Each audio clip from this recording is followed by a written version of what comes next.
La réforme de 2005-2007 porte essentiellement sur les autorisations d'urbanisme, les autorisations individuelles.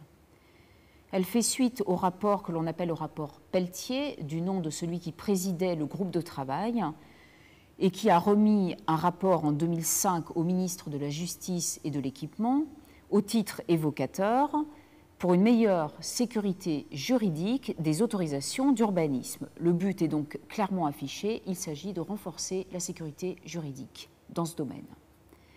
On parle généralement de la réforme de 2005-2007, puisque en 2005, c'est une première ordonnance qui est intervenue, et en 2007, un décret d'application de l'ordonnance. L'entrée en vigueur de la réforme a été décalée parce qu'elle est d'une telle ampleur qu'elle nécessitait un temps un peu plus long pour être mise en œuvre et appliquée. Elle a donc été décalée au 1er octobre 2007. Les apports de la réforme peuvent être synthétisés de la manière suivante. Tout d'abord, une réduction considérable du nombre d'autorisations d'urbanisme. Il n'en existe plus que 4, 3 permis, 1 déclaration, au lieu d'une quinzaine auparavant. Le champ d'application des différents régimes d'autorisation est également clarifié, simplifié.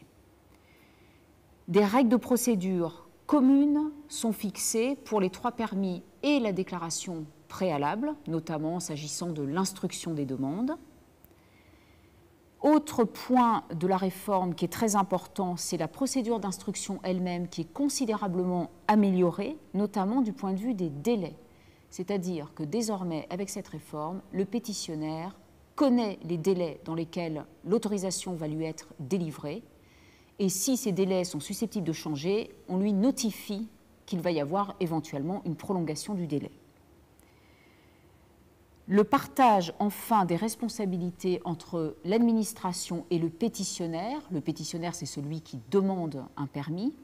Ce partage des responsabilités est repensé également par la réforme et il y a plus de responsabilités qui pèsent sur le pétitionnaire, tandis que l'administration, elle, a moins de responsabilités, notamment en termes de contrôle sur l'autorisation.